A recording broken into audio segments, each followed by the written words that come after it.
신약성경 누가복음 11장 37절부터 41절까지 말씀 같이 읽습니다. 예수께서 말씀하실 때에 한 바리새인이 자기와 함께 점심 잡수시기를 청함으로 들어가 앉으셨더니 잡수시기 전에 손 씻지 아니하심을 이 바리새인이 보고 이상히 여기는지라. 주께서 이르시되 너희 바리새인은 지금 잔과 대접의 것은 깨끗이 하나 너희 속인즉 탐욕과 악독이 가득하도다. 어리석은 자들아, 밖을 만드신 이가 속도 만들지 아니하셨느냐. 오직 그 안에 있는 것으로 구제하라. 그리하면 모든 것이 너희에게 깨끗하리라. 아멘. 바리새인 이야기가 성경에는 무척이나 많이 나옵니다.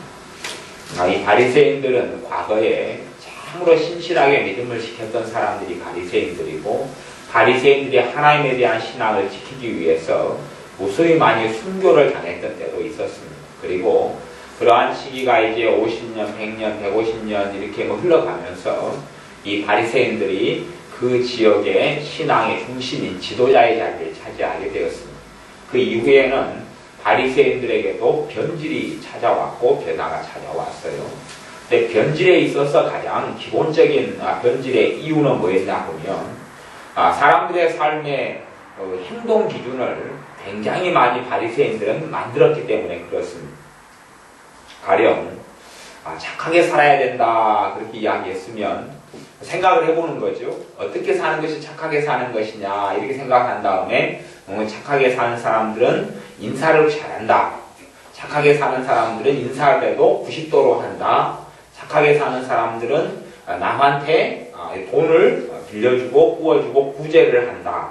그러면 구제를 할 때 얼마나 해야 될 것이냐? 구제할 때 한 달을 최소한 한두 번 이상을 해야지 착하게 사는 것 아니냐 하는 것 등의 그러한 기준들을 계속하여 만들어갔던 사람이 바리새인들이에요.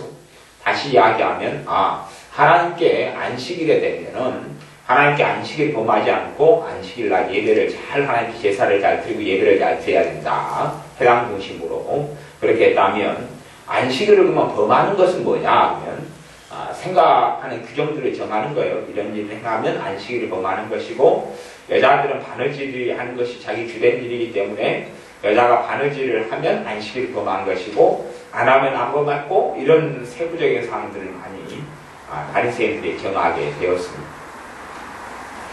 그리고 이제 바리새인들이 이 메시아를 주님을 바리새인들도 기다리고 있었는데 주님께서 유대인으로 태어나셨고 그리고 바리새인들이 볼 때에 메시아 되신 우리 주님께서 자신의 기준에 안 맞는 것이에요. 자신의 기준에 안 맞아요.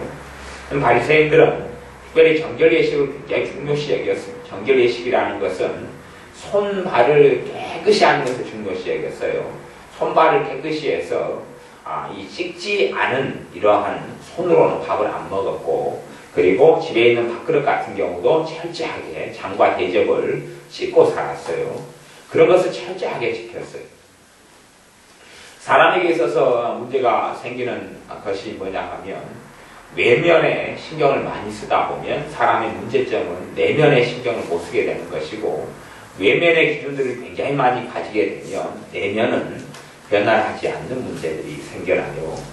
성경은 그렇게 이야기합니다. 주님께서 제자들에게도 제시를 하기를 바리새인과 서기관들의 의보다 더 나은 의를 가지지 않으면 하나님 나라에 들어올 수 없다 그랬습니다. 이게 바리새인보다 서기관보다 다시 이야기하면 똑바로 더 살지 않으면 그랬어요. 똑바로 살지 않으면 이게 의라는 것이 보통 예수님을 믿는 믿음으로 얻는 의가 있고 그 다음에 하나님 앞에 바르게 삶으로써 그 사람은 의인이다 이렇게 인정해주는 의가 있는데 바리새인과 서기관들의 의보다 낫지 않으면 그렇게 말씀하시는 의는 이런 외면적인 어떤 부분의 의, 행위, 행동이 따르는 그러한 의를 주님께서 말씀하시는 것이에요. 그런데 이 바리새인 서기관들은 외면적으로는 굉장히 잘했던 사람들입니다. 바리새인들보다 낫게 살아야 된다. 그래야지 천국에 들어온다라고 주님 말씀하셨고 다른 말씀에도 하나님의 뜻대로 행하는 자라야 천국에 들어온다 그렇게 이야기했어요. 바리새인들이 굉장히 외면적으로 잘해서 이 사람들은 11조 생활을 안 한 적이 한 번도 없었습니다. 그리고 이 사람들이 매일 정해진 기도 시간을 어긴 적도 거의 없었고, 그리고 이 사람들은 일주일에 금식을 2차례 이상씩 계속했던 사람들이고, 신앙의 어떤 형태나 모습 같은 경우는 철저하게 했던 사람들이고, 신앙생활에 있어서 지도자의 자리를 차지했던 사람들이 이 사람들입니다. 그런 면에서는 이 사람들은 외면적으로 볼 때는 전혀 문제가 없고 정말 모범적으로 바르게 살았던 사람들입니다. 어느 날 이 바리새인 중에 한 명이 주님과 함께 점심 식사를 하자고 초청을 합니다. 그래 청해서 주님께서 37절에 들어가 앉으셨는데 38절에 보면 잡수시기 전에 손 씻지 아니하심을 이 바리새인이 보고 이상히 여기는지라. 주님의 손을 씻지 않는 걸 보고 이상히 여겼다. 왜냐하면 자기의 기준은 손을 씻어야 되는 것이요, 손을 씻어야지 죄를 안 짓는 것이다 이렇게 되어 있는데, 식사하기 전에 손을 안 씻으면 손을 통하여 더러운 게 손에 묻어있다가 뱃속에 들어가니까 그 사람 자신도 더러워져 버린다, 이런 믿음을 바리새인들이 가지고 있었어요. 이제 성경에 이 딜레마가 있습니다. 성경의 딜레마. 딜레마들이 꽤 무척이나 많이 있어요. 딜레마라는 것은 풀기가 굉장히 어려운 난점들이다, 그런 것이 난점들이 많이 있는데, 그 중에 가장 큰 딜레마 중에 하나는 뭐냐 하면, 우리가 믿음으로 구원받는다는 사실이에요. 믿음으로 구원받아요. 믿음으로 구원받는 것은 정확한 사실이에요. 그런데 성경은 그 믿음이 행함이 따르지 않는 믿음, 삶 속에 열매가 없는 믿음은 그 믿음이 죽은 믿음이기 때문에 그의 영혼을 구원할 수 없다, 이렇게 말씀합니다. 다시 이야기하면 천국에 들어가는 사람이 적다는 이야기예요. 적어요. 그래서 사람들도 주님께 그렇게 이야기합니다. 천국에 들어가는 자가 적으니까. 주님께서 적다는 이야기를 굉장히 긍정적으로 말씀을 하시면서, 그러면 너희는 좁은 문으로 들어가기 힘쓰라. 들어가기를 구하여도 들어가지 못할 자가 많다, 그렇게 이야기했어요. 좁은 문으로 들어가기 힘쓰라. 들어가기를 구하여도 들어가지 못할 자가 많다, 그렇게 이야기하셨어요. 천국에 들어갈 자가 적으니까 굉장히 적다고 이야기하신 거예요. 지금의 믿는 사람들의 어떤 믿음의 양상과 삶을 볼 때는 사실은 실제로 바리새인보다 못한 삶을 사는 사람이 많습니다. 주님의 말씀에 의하면 구원받지를 못합니다. 왜냐하면 삶이 열매가 없는 사람은 구원받지 못하기 때문에 그렇습니다. 주님께서도 그렇게 누누이 요한복음 15장부터 이야기해서 끊임없이 말씀하고 있기 때문에 그렇습니다. 그게 이제 하나의 문제가 되어집니다. 되어지고 또 하나는 믿음으로 구원받는 것인데, 그러면 이렇게 행해라, 저렇게 이렇게 해라, 이렇게 똑바로 살아라, 바르게 살아라, 그런 것을 배워가지고 과연 그 사람이 변화될 것이냐 하는 것입니다. 너 이렇게 살아, 1번 이렇게, 2번 저렇게, 3번은 똑바로 살고, 4번은 거짓말하지 말고, 5번은 뭐 어떻게 하고, 이런 식의 십계명 같은 조항들을 지키면서 그 사람이 바른 삶을 살아서 하나님께 인정을 받을 것이냐 하는 것입니다.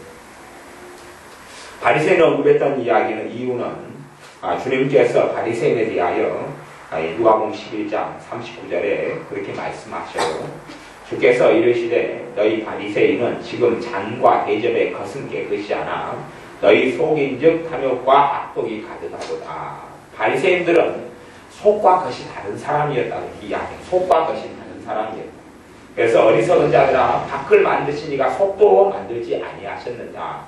너희의 몸을 하나님이 만들었으면 하나님께서 너희 영혼, 너희 마음도 하나님이 만든 거 아니냐. 그런데 왜 밖에 보이는 부분만 깨끗이 하고 똑바로 살리는 것처럼 보이게 그렇게 살아가는데 속 내면은 탐욕과 욕심이 가득하느냐. 주님께서 돈을 이야기하실 때도 바리새인의 평가가 성경에 나오는데 그들은 돈을 사랑하는 자들이었다. 속으로는 그렇게 돼 있어요. 대신 겉으로는 전혀 돈을 사랑하지 않는 것처럼 마음속에는 시기와 미움과 증오심이 가득한데도 그래서 전혀 없는 것처럼 표시내지 않았어요. 겉으로 볼 때는 바리새인들 같이 똑바로 사는 사람들이 거의 없었던 것이에요. 외면적으로 볼 때는 우리는 얼마든지 사람을 속일 수가 있어요. 속일 수가 있어서 겉으로 볼 때는 참으로 정직하고 바르고 죄를 안 짓고 똑바로 살아가고 하나님 말씀대로 살아가고 순종하고 살아가고 이렇게 보일 수가 있는데 하나님께 그 사람의 중심을 보시는 겁니다.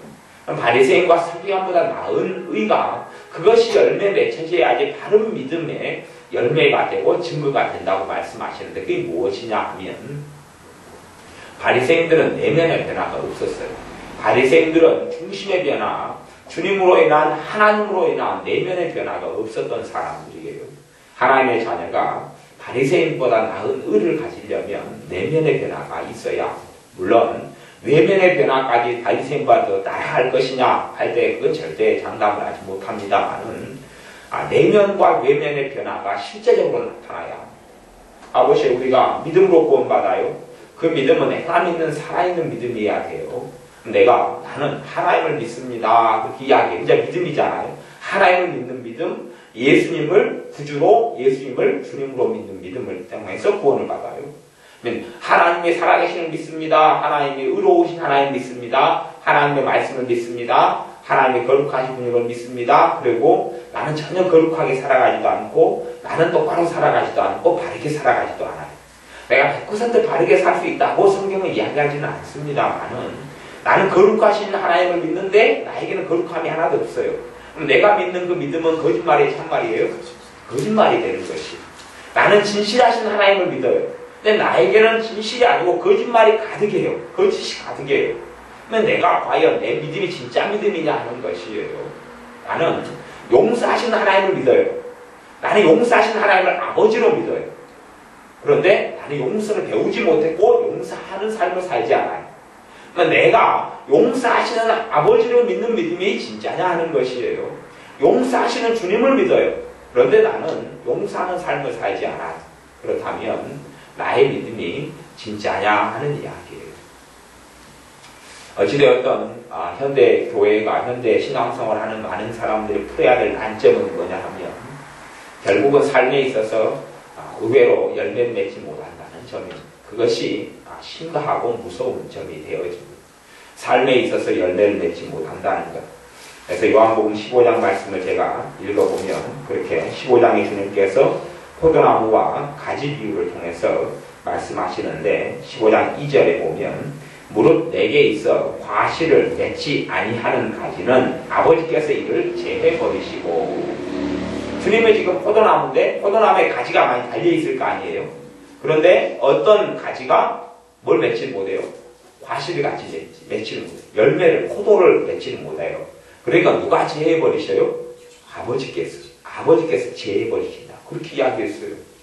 다시 이야기 포도나무에 가지면 그 사람 믿는 자예요? 안 믿는 자예요? 믿는 자잖아요. 믿는 자. 주님은 포도나무 그게 가지로 붙어 있어요. 믿는 자예요. 근데 주님께서 제명시켜버려 하나님께서 제명시켜버리는 이야기를 주님이 하고 있는 것이에요. 아버지께서 이를 제해버리시고 없애버리시고 그래서 주님께서 이를 제해버리시고 아버지께서 제해버리시는 것도 어떤 면에서 보면 현상적으로 보면 시간이 많이 필요해지는 것 같아요. 점점 다시 생명책에서 이름이 한꺼번에 지어지기보다는 흐려져가는 과정을 통과하는 것처럼 그렇게 보이는 때들이 꽤 많이 있습니다. 그 사람에게 점점 주님의 기쁨이 사라지고 은혜가 사라지고 성령 역사가 사라지고 그러면서 주님의 생명께서 이름이 지워지는 과정이 있는 것처럼 그렇게 실제로 보여져서 어떤 신학자들은 생명체 이름이 단순간에 안 지워지고 점점 지워지다가 어느 죄가 선을 넘어졌을 때에 이제는 완전히 하나님의 백성이 아닌 그러한 대조자로 각인을 찍어버린다. 이런 신학자들이 이야기하기도 합니다. 15장 2절의 요한복음 아버지께서 이를 제해버리시고 무릇 과실을 맺는 가지는 더 과실을 맺게 하려 하여 이를 깨끗게 하시느니라. 그 다음에 6절 15장 6절을 보면 사람이 내 안에 거하지 아니하면 가지처럼 밖에 버리고 말라지나니 사람들이 이것을 모아다가 불에 던져 가르느니라. 사람들이 누구 안에 안 거하면요? 주님 안에 안 거하면 가지처럼 이 밖에 버리고 말라지나니 말라져간다. 말라져간다는 이야기 그 사람에게 꿈도 사라지고 은혜도 사라지고 평강도 사라지고 왜냐하면 그 사람이 주님 안에 있지 않기 때문에 그렇고 그러면 주님 안에 있는다는 것이 무슨 뜻이냐 하면 15장 요한복음 10장 10절에 이야기합니다. 내가 아버지의 계명을 지켜 그의 사랑 안에 거하는 것처럼 예수님께서 누구의 말씀을 지켰어요? 아버지의 말씀을 지켜서 사랑 안에 거했잖아요. 그런 것처럼 10절 너희도 내 계명을 지키면 내 사랑 안에 거하리라. 예수님 안에 거하는 것은 어떻게 할 때 거할 수 있다고요? 계명을 지킬 때, 말씀을 지킬 때에 거할 수 있다고 이야기했어요. 어떤 면에서는 우리의 삶 속에서 내 삶 속에 열매가 있지 아니하면 구원받지 못한다 그렇게 인정하는 것이. 야고보서 말씀도 행함이 없는 믿음은 죽은 믿음이다. 그 말씀이 그래서 참된 믿음은 순종이 나타나고 참된 믿음은 삶에 있어서 열매가 나타나고 참된 믿음은 그 사람에게 변화가 나타난다고 이야기합니다. 현대에 많은 믿는 사람들이 풀어야 될 난점이 그거란 이야기예요. 내 삶 속에 변화가 없는데 내 삶 속에 이러한 열매들이 없는데 도대체 어떻게 해야 될 것이냐. 지금의 많은 교회나 또한 믿는 사람들이 자신에게 심각하게 질문하지 않는 점이 뭐냐 하면 내가 이렇게 하고도 내가 정말 구원받을 수 있을까 하는 질문을 던지지 않는 것이 무서운 점이에요. 그래서 많은 사람들은 내가 구원받은 사람이다 생각해버리고 구원에 대해서 더 이상 고민하지 않지만 실상 뚜껑을 열어놓고 봤을 때는 구원받지 못한 사람으로 낙인 찍히고 그렇게 증명되는 사람들이 굉장히 많다는 사실이에요. 그러니 이게 참으로 끔찍한 일이지요. 이 땅에 있어서 생명이 붙어있는 동안에 또한 주님께서 재림에 오시든지 내가 먼저 주님께 가든지 간에 반드시 구원에 대한 문제에 있어서 또한 구원은 확실한 믿음에 있어서 성령님의 인증과 확증을 받는 삶을 살아가야 하는 것은 정말로 중요하고 절대절명의 과제가 될 것입니다. 그런 면에서 자신을 계속하게 돌아보고 살펴볼 수밖에 없어요. 근데 하지만 이렇게 해라 저렇게 해라 하는 이런 율법적인 계명들로 인하여서 과연 내가 변할 것이냐 하는 것이 변할 것이냐 내가 달라질 수 있을 것이냐 그럴 때는 성경은 무척이나 부정적으로 이야기하고 그리고 실제적인 삶 속에서도 그것이 가능하지 않은 것을 보게 됩니다. 우리가 변화되어야 한다는 것은 정답인데 그 변화되는 것이 무엇으로 가능할 것이냐 하는 것이고 그 변화되는 것은 은혜로만 변화됩니다. 대신 은혜로 변화되는데 그러면 은혜를 받느냐 못 받느냐가 하나님께 달려있느냐 내게 달려있느냐 하는 문제가 질문을 던져야 할 것이고 은혜를 받느냐 못 받느냐는 성경은 우리의 믿음에 달려있다라고 말씀합니다. 우리의 믿음을 통하여 은혜를 받는다라고 말씀하는 것이에요. 왜냐하면 하나님께서 은혜로 행하실 것들을 행했기 때문에 우리가 믿음을 통하여 은혜를 받느냐 받지 못하느냐 또한 그 믿음이라는 것은 단순히 내게 은혜 주실 줄 믿습니다 하는 믿음을 이야기하는 게 아니고 성경의 가장 중요한 진리들을 이야기하는 것이. 그래서 우리가 사실은 말씀을 통하여 또 우리 예배나 기도를 통하여서 하나님을 만나면 내 삶의 변화가 일어날 것이. 하지만 이렇게 살아야 한다 저렇게 살아야 한다를 통해서는 내 외형적인 변화는 있을 수 있지만 내 내면의 변화는 없고 내면의 변화가 일어나지 않으면 바리새인 서기관보다 나은 의를 가질 수는 없다는 이야기예요. 그들은 결코 내면의 변화는 일어난 적이 없기 때문에 그렇습니다. 내 진정한 내 내면의 변화를 가져와야 그 변화가 있어야지만이 하나님에 의한 성령님의 역사로 인한 내게 내면의 변화가 일어나야지만이 사실은 구원의 반열 속에 들어갈 수 있어요. 그런 삶의 열매가 있어야 된다고 성경 요한복음 15장에는 이야기하고 아까 읽었던 누가복음 같은 경우에도 그래서 바리새인들에 대하여 너희는 그 다음에 읽어보면 회칠한 무덤이다 그렇게 이야기해요.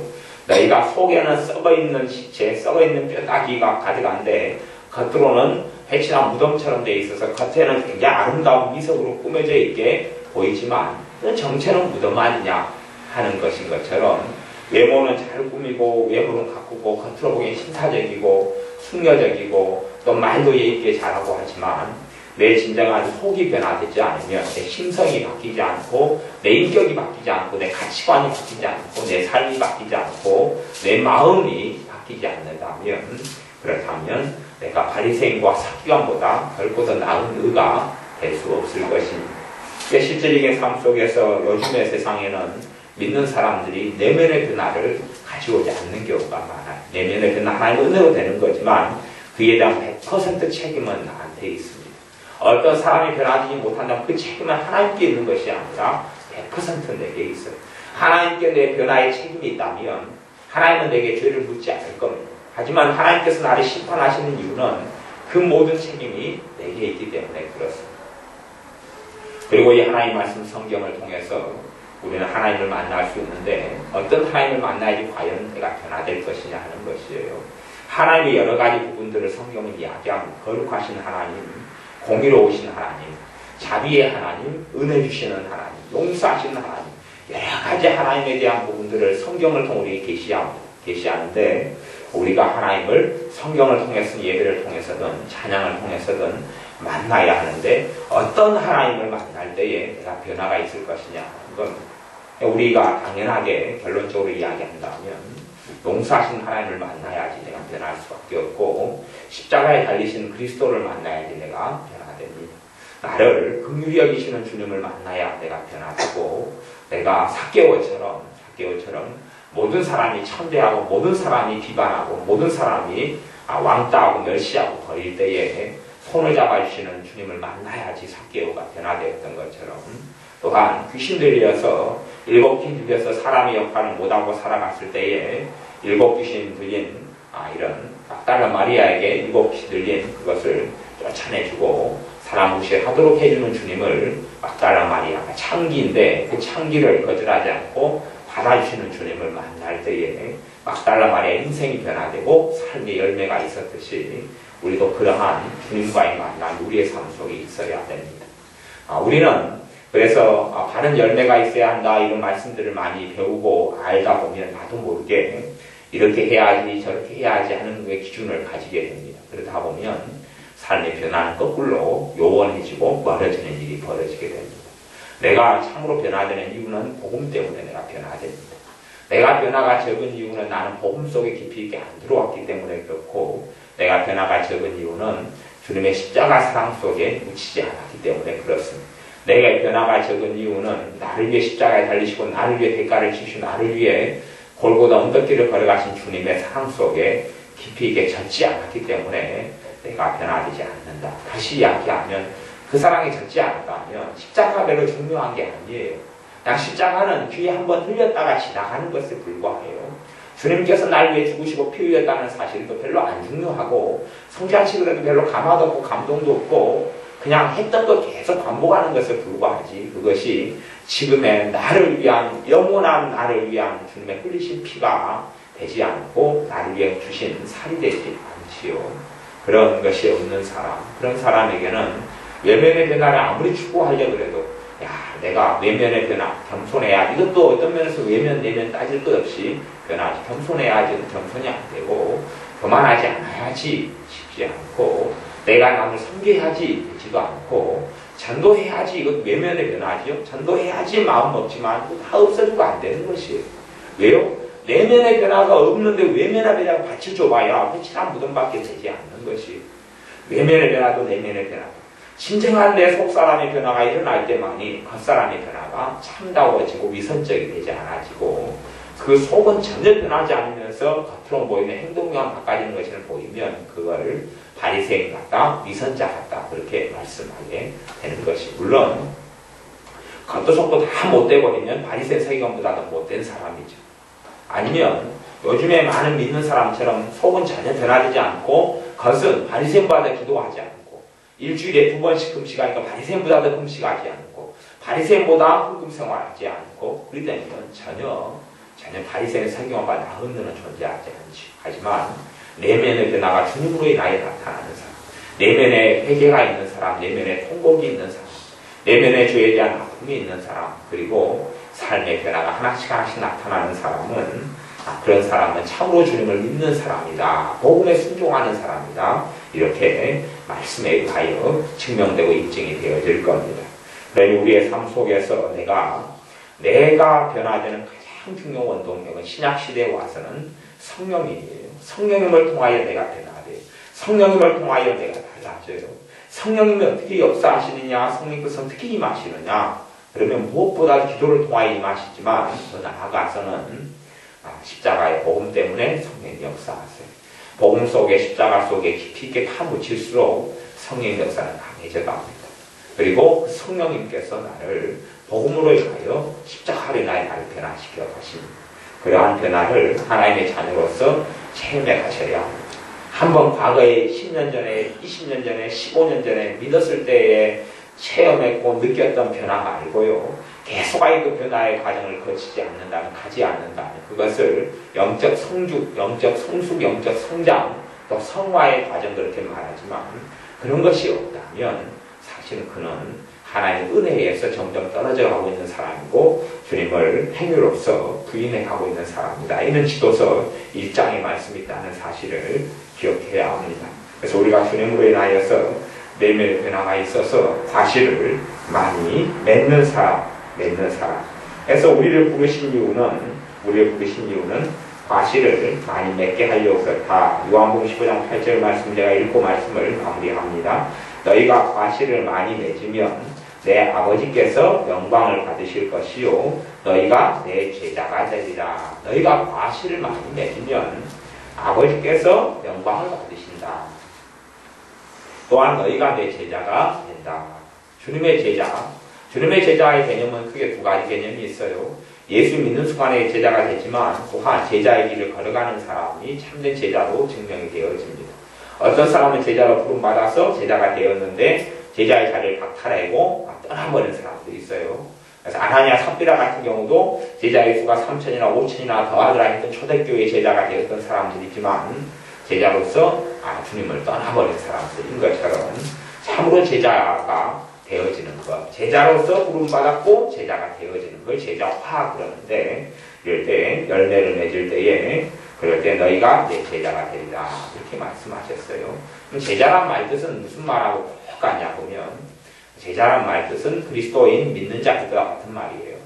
그래서 안디옥 교회 때 처음으로 예수 믿는 사람 기독교인 그리스도인 이런 말을 사용했고 그 전에는 믿는 사람을 제자 이렇게 말했어요. 그래서 여러분의 삶 속에서 우리의 삶 속에서 내가 내면의 변화가 있지 않으면 주님으로 인해서 내면의 변화가 있고 그 내면의 변화가 반드시 외면의 변화가 나타나야지 나는 내면은 변화됐어요. 하지만 외면은 아직 멀었어요. 그런 사람은 사실은 주님 앞에서 어떤 자로 판명날지 알 수 없다는 것을 기억해야 됩니다. 지금의 참 많은 사람들이 플라시보라는 그런 하우드 피트만 목사님의 책을 보면 그분이 1970년 어쩔 때인가 이럴 때 돌아가셨는데 죽은 다음에 그때 당시에 함께 죽은 사람이 몇 명이 더 나오냐 보면 그 하우스 피트만이라는 목사님이 죽었는데 죽을 때 함께 죽은 사람이 그 시대에 함께 죽은 사람이 2,000명이 죽었어요. 2,000명이 죽었는데 몇 명이 천국에 갔냐 그러면 50명이 갔어요. 50명. 그리고 2,000명이 죽었는데 몇 명이 지옥에 갔어요? 1,950명이 지옥에 갔어요. 그걸로 따지면 하워드 피트만 목사님이 1970년 언제 그 죽을 때에 구원받은 사람의 퍼센티지라는 것이 2.5%밖에 안 되는 것이죠. 그러니 그 퍼센티지는 그때 당시에 그분이 체험했던 일이고 당연히 그 퍼센티지는 시간마다 때마다 나라마다 시대마다 다 달라질 거지만 그때 이후로 지금이 더 믿음이 증가했다 이렇게 보기는 어렵고 인구 증가율은 계속 많아지지만 신자 비율보다 불신자 비율이 많아지는 것도 굉장히 있기 때문에 그래서 우리가 그 부분을 생각을 많이 해봐야 합니다. 우리가 생각하듯이 신앙생활하고 교회 다니면 구원받는다 그런 것이 성경은 절대 증명하거나 입증하지 않고 있기 때문에 하나님의 자녀로서 우리가 우리 자신을 살펴서 주님의 십자가 속에 복음 속에 들어가서 내 내면의 변화와 외면의 변화가 나타나서 주님 앞에서 열매를 맺는 사람, 그래서 나를 제해버리지 않는 사람. 이 나무는 왜 열매가 없느냐? 그러니까 종이 내가 다시 물을 주고 거름을 주고 가꾸겠습니다. 그래도 열매가 없으면 그때 제해버리소서. 그렇게 말씀한 비유도 있어요. 그리고 그 열매를 맺지 못한 나무는 제해버리셨습니다. 그렇기 때문에 우리의 삶 속에 달란트 비유도 지금 한 달란트 받은 사람이 왜 쫓겨나고 슬피 울고 이를 가는데 통곡했냐 하면 열매를 맺었어요? 못 맺었어요? 못 맺었죠. 한 달란트를 받아서 어디에 숨겨놨어요? 땅속에 숨겨놨어요. 아무 열매 맺지 못했어요.